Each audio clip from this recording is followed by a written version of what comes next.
Uh, and also, Shipra, like along with the BA course or BA knowledge, would it be beneficial to learn any other specific things in your opinion, like be it something that is relevant to this course, which will be helpful in the BA role? Yeah. So, if I talk about the knowledge set, right, or skill set, then as a BA, of course, you need to understand what the requirements are, what the how you manage requirements, what Scrum is, what Agile is, what requirement elicitation methods, requirement documentation methods, and all that things that comes with it. That's the Hmm. second important thing is domain. So even Hmm. if you are not a domain expert, you should know the domain in which you have experience in, right? Hmm. So you are not a fresh, you are into operations. So Yeah. you operations, you were working in finance, right? So Yeah. you need to have finance domain knowledge. If you cannot showcase finance domain knowledge, the perception the interviewer will have is you have worked in an industry for 8 years, but you were not able to learn your industry, right? What will Yeah. you learn going forward? Yes. Eight Yes. years is such a long time, right? Or 6 years, or whatever is the year count you have. Yeah. If Hmm. you do not know your work, the work you are doing, right? How Hmm. can the interviewer expect you to do something new? Yeah. The first and foremost is whatever you have written in your resume, you should know the in and out of it, right? So if I write in my resume, I have worked on policy administration systems, then I should know each and everything about policy administration system, what all fields it have, what these fields, what data kind of data is captured in those fields, what are the rules around these fields, right? So Hmm. if I don't know what I am working on, why I am working on it, then you cannot convince the interviewer to hire you for sure. So Hmm. second important thing is domain. Third Hmm. important thing is your soft skills. So your communication, your presentation, your attitude, your stakeholder management, the way you think, right? So all those things. Uh, these are very difficult to acquire, but yes, you can go through some YouTube channels which will tell you how to make good presentations, how to communicate effectively, and things like that. So, uh, but yeah, that's something that is very difficult to learn or acquire, right? But Hmm. if you are good in it, then of course, BA is one of the roles you can consider for sure. Fourth Hmm. thing I'll say is English. So Hmm. because we will be dealing with mostly with US or UK clients, it's good to have a strong English. Yeah, your Hmm. grammar and other things become important. So, Hmm. but yeah, that's again something not easy to acquire. I had a colleague once, and Hmm. this person took English lessons once he joined the BA profile. So Hmm. I quite appreciate him in the sense that he's putting in the efforts, right? Uh, Hmm.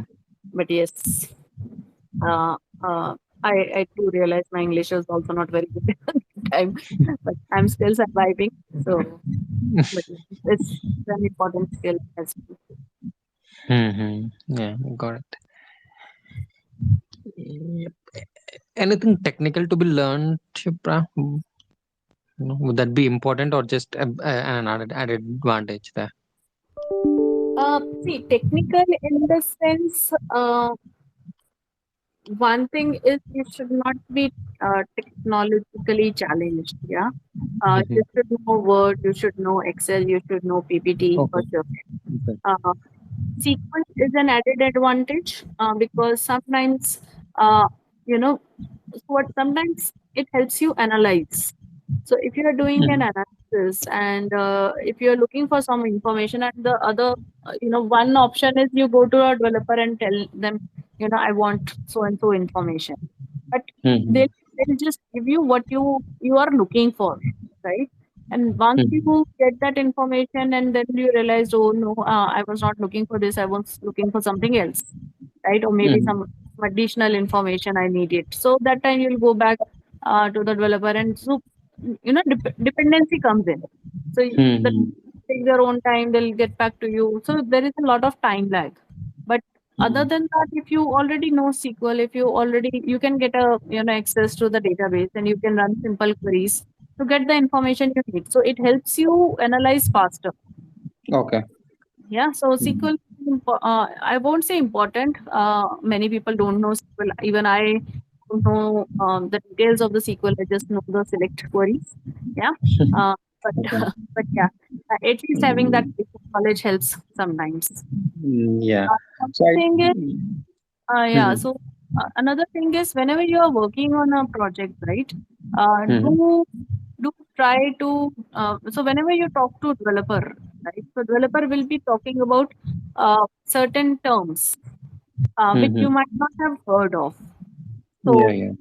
as you hear some term, no, which you are not sure of, do Mm-hmm. Google it out. Do try to understand what it is all about, and that's the way you learn a bit of technical, and then you start talking to the developer in their language. Yeah, so that Mm-hmm. discussion also comes in handy sometimes, wherein you Yeah. can speak to the developer in their language. Yeah, but yes, no one is expecting you to code. No one is expecting you to be very proficient in understanding things. But Mm-hmm. yeah, so any knowledge is helpful sooner or later. Mm-hmm. Yeah. Yeah. Yeah. I have two more questions in general. So should I? Hmm. Yeah, Yeah. sure. Yeah. Yeah, one is very high level question. No, just wanted to understand how does a project start? No, no, like if there's a company A which is a client and B which is a service provider, so how do they approach each other? Is it project dependent? Like how do they reach out to the other company, or the terms and conditions? Any perspective to be thrown there? Yeah, it's the same manner you make a purchase, right? So you are a Mhm. customer purchasing something. So you visit their websites, you explore them, you reach out, you call their toll free numbers, and you explore with them, right? So Mhm. same things happen with the IT companies as well. So they have their sales team, and Okay. this sales team search for prospective clients. So Mhm. prospective clients will be someone who has visited my website, or Mhm. who has explored my products, right? Or Mhm. who has given me a call. Otherwise, Mhm. also I go to the market. So we have sales agents, right, who give us a call and say that if you are looking for a loan, if you are looking for a credit card, right? So similarly, the Mhm. sales guys reached out to the companies and say that we have this product. Are you looking for a product, right?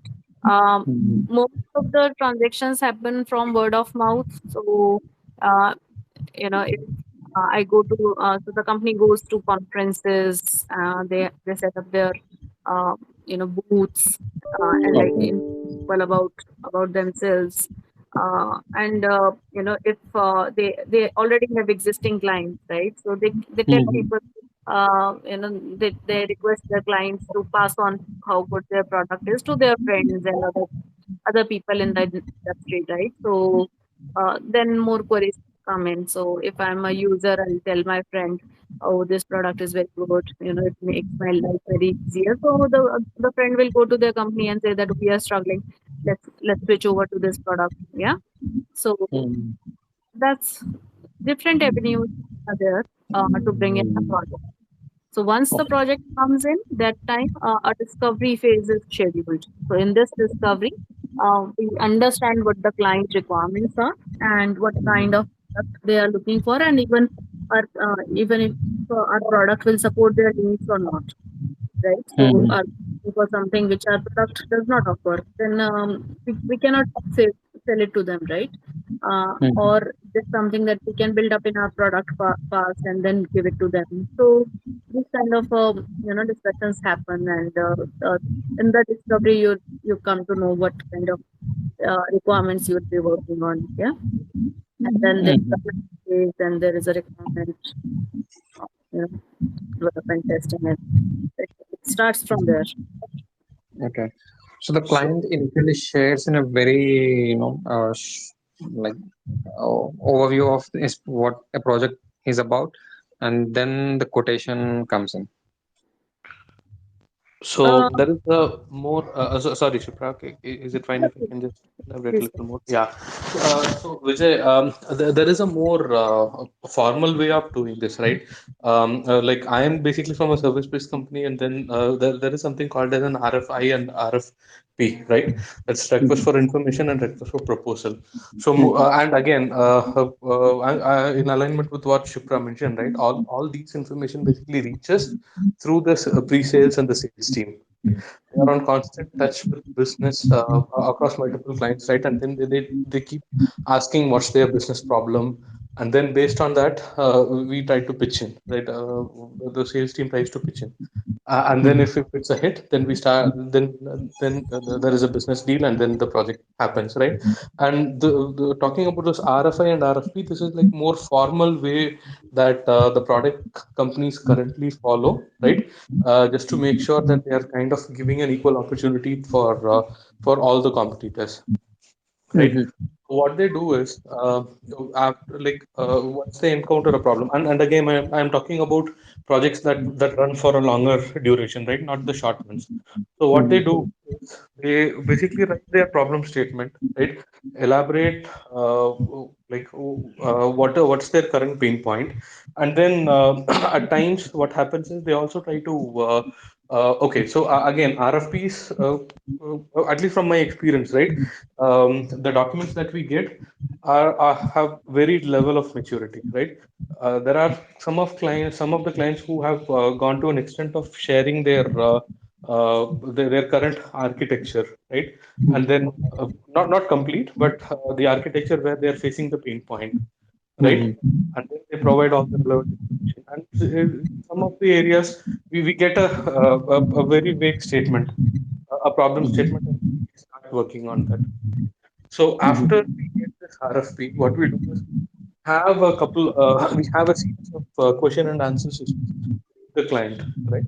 And it's not only for us, right? Even the competitors, everybody will have a question and answer session with the client, and then everything is basically logged in a question bank, right? And it's floated across to all the people who are interested in participating in this RFP, Mhm. right? And once we get all the queries answered, then what we do is we start writing the proposal for this particular project, right? So we cover a couple of very critical stuff there, right? One is we say what we basically write our version of the problem state, like our version of how we understood the problem statement, and then two, we then talk about what's the solution that we propose, right? Mhm. And what's the fitment of the solution to their current architecture, something of that sort. And then we again talk about what's the expertise we have in this particular in this particular business, right? Or if we have worked with some other client or some other area on a similar problem statement, and if you, do we have a success story or any experience around that, right? Mhm. So we share all this information, and at the end we also share like uh, the costing information around, like what's the amount, what's the budget for this project, and what's the time estimates, right? Cost and time estimates is shared, and again, what's the team composition that we are expecting for this project, if we start working on this, right? We share all this information to the customer, right? And then they basically review all the RFPs, and then they pick and choose some of them. They have their own qualification criteria, right? So they qualify Mhm. some of the RFPs, and then they give us a chance to present our idea, our proposal to the client, right? So that's where the client visits happen. They come to our place, or like we schedule sessions with them, and then run them through what we have prepared on the, that basically runs to around like 100 page PPT, right? We giving all kind of relevant information that might be specific, that might be related to this project, right? So we run them through all of this, and then again, this round of interview happens with all the companies that who are interested in this, right? And then there is one more round of screening that happens with at the client level, and after everything is done, then they declare who is going to part in, who's going to start working on the project. So this is one of the official ways that product-based companies basically service companies when they do new business. Yeah, yeah. Thanks, Subrata. Thanks, Kitty. Sure, sure.